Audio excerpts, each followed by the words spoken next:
तो आप इसको कर लेना।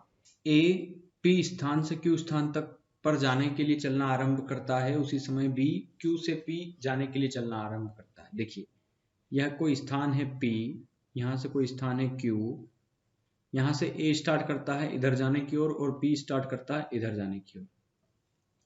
मार्ग में परस्पर मिलने के बाद ये दोनों यहाँ मिल चुके हैं और मिलने के बाद वे दोनों अपने गंतव्य पर क्रमशः 3 और 4 घंटे में पहुंचते हैं। मतलब ये यहाँ मिल चुके दोनों और मिलने के बाद जो A है वो 3 घंटे में पहुंच गया और B जो है वो 4 घंटे में पहुंच गया। ठीक है, मतलब इनकी गति का अनुपात क्या होगा, हमें इनके स्पीड का जो रेशो निकालना है। तो देखो स्पीड का जो रेशो होगा इनका वो बहुत सिंपल होगा। देखो 3:4 में ये जो है वो समय ले रहे हैं, देखो टाइम जो है वो 3:4 में है, तो स्पीड का रेशो पूछा है जो कि होगा 4:3 में।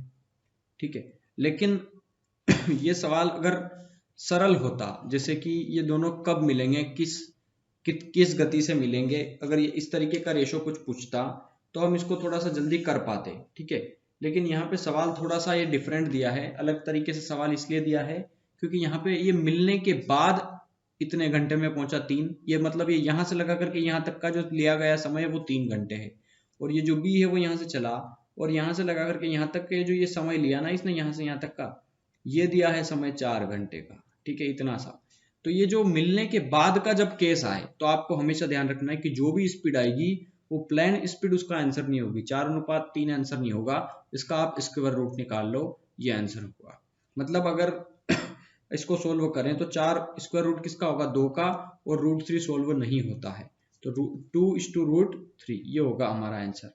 इसके लिए फार्मूला भी होता है एक, मैं आपको बता दूं तो आपको समझ में आ जाएगा कि जब एक रेलगाड़ी या जो भी गाड़ी यहाँ चली, दूसरी रेलगाड़ी यहाँ से आई और ये दोनों मिल गई, मिलने के बाद ये पहली वाली रेलगाड़ी 2 घंटे बाद पहुंच गई, मतलब मिलने से 2 घंटे बाद पहुंच गई, और ये जो यहाँ से जा रही थी वो यहाँ मिली जब, और मिलने के 3 घंटे बाद पहुंच गई।